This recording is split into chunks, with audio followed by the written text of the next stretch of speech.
Magandang araw po sa inyo mga niibig ko sa Panginoon. Ano itong sinasabing daily deliverance? Ito ay ang araw-araw na paraan na ginagawa ng isang tao na siya ay maging malinis sa harapan ng Diyos upang mapanatili ang kabanalan at maganda't maayos na relasyon sa Diyos. Dahil alam po natin, ang kasalanan, ito po ang dahilan kung bakit ang tao ay nahiwalay sa Diyos at walang magandang ugnayan, relasyon sa ating Panginoon. Kaya ang sabi ng Matthew chapter 6 verse 12 to 15, at patawarin mo kami sa aming mga kasalanan, tulad ng pagpapatawad namin sa mga nagkakasala sa amin.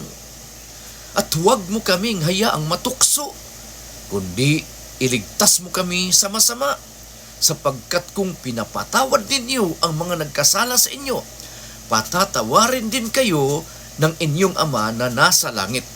Ngunit kung hindi ninyo pinapatawad ang iba, hindi rin naman patatawarin ng inyong Ama ang inyong mga kasalanan.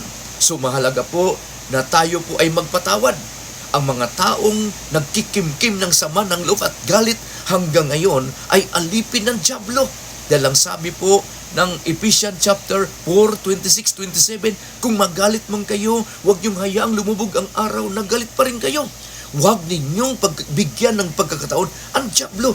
Kaya yung mga tao hanggang ngayon hindi marunong magpatawad, punong-puno ng galit, hinanakit at paghihiganti. Alipin ng dyablo. Kaya kung gusto mo na makawala dito, patawarin mo ang kapwa mo, yung mga nanakit ng damdamin sa iyo, para makalaya ka at makalaya din po yung tao na yon. At sa ganung kaparaanan, dalawa ang natulungan mo, ikaw at yung taong nanakit sa iyo.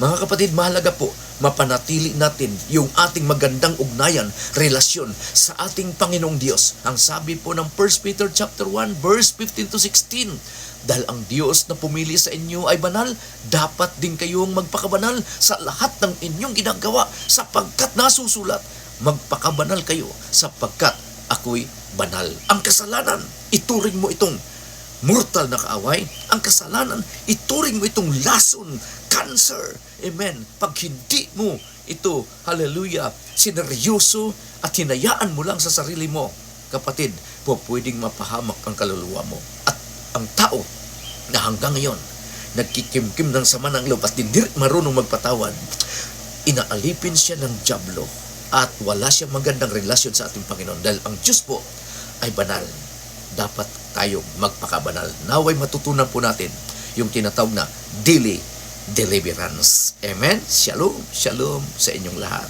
God bless you all.